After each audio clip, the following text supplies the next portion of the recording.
Hello and welcome to my channel. Myself Sayyam Bardia. I am going to teach you chemistry, biology and mathematics. If you like this video, please give it a thumbs up, and if you like this channel, please subscribe and hit the bell icon to get the notifications for my new updates. Yes, in previous video we learned about discovery of cell and equipments needed to see the cell through our naked eyes, and today we'll learn about some new terms and why. The basic question, the main question we'll understand in this video is why cell is called the fundamental and structural unit of life. So let's get in. So the first term we'll learn is unicellular organism. What is this very fishy term, unicellular? Uni means one and cellular is cell. Organism is a living being. So a one celled organism, that is, this organism only has a single cell, single celled living organism. Okay. Then comes multicellular organism. What are these things? Multicellular organism, multi, many, cellular, celled, organism, living organism. So many celled organism. Okay. So these were the two important words, unicellular and multicellular. We need to learn these things because in the coming chapters these words are used many times. So you need to be knowing the meaning of this word, unicellular and multicellular. Now we'll answer the question why cell is called as structural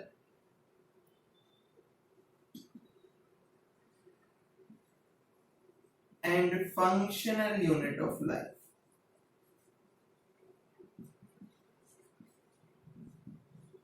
Okay, very important question from this chapter. One of the important questions: why cell is called a structural and functional unit of life? Now see, there are two things we need to answer in this question: the structural part and the functional part. Why cell is called the structural unit and why cell is called the functional unit. Okay, now the structural part. There is a hierarchy in our body. Okay, how is the hierarchy, you'll ask? So hierarchy is in this way. First there is cell, then some group of cell which perform similar functions forms tissue. The tissues performing similar function forms organ. Many organs comprises an organ system, and many organ systems make up an organism.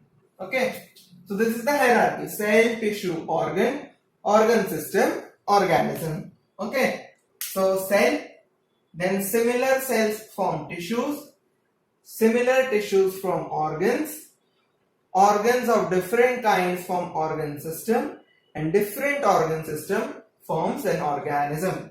Different organ systems like the digestive system, the circulatory system, the excretory system, the nervous system, and the skeletal system. There are various reproductive, there are various types of systems which form the organism. This whole answers the structural part. So I will write here a little s. Now I am going to answer the functional part. Why cell is called the functional unit of life. Okay, so Why is it so? Why is cell called a functional unit of life? So, in previous video we learned about cell theory. Yes. So using the cell theory, I'll answer this question. Okay. The first postulate for cell theory, we learned that all organisms are made up of cells. Okay, this is the first postulate. All organisms are made up of cells. Cells are essential for performing various life processes. What are life processes? The processes which helps in sustenance of life are called life processes, like digestion, conduction, excretion, circulation. There are various processes which help in sustenance of life. So these processes are called life processes. The cells are also essential for performing life processes. The third point is cells form and process various nutrients and convert it into usable energy. So, 3 points. First postulate of cell theory, all organisms are made of cell. Second point, cells are essential for performing various life processes. What are life processes? The processes essential for sustenance of life are called life processes. What are the types of life processes? Digestion, excretion, circulation, reproduction, etc. Now, the third point is cell form and process various nutrients.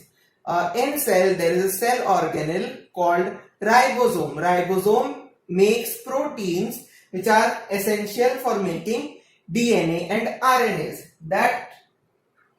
Then the proteins or the carbohydrates or the fats are then broken down to usable energy. So in this way we can learn easily, and I'll give you today a homework. On page number 59 you have two in-text questions, so you need to answer those two in-text questions. Okay, that's all for today's video. If you like this video, please give it a thumbs up, and if you have any doubt regarding the topics we studied today, please comment down. And if you like the channel and what I am doing, please subscribe the channel and hit the bell icon to get the notifications. Thank you.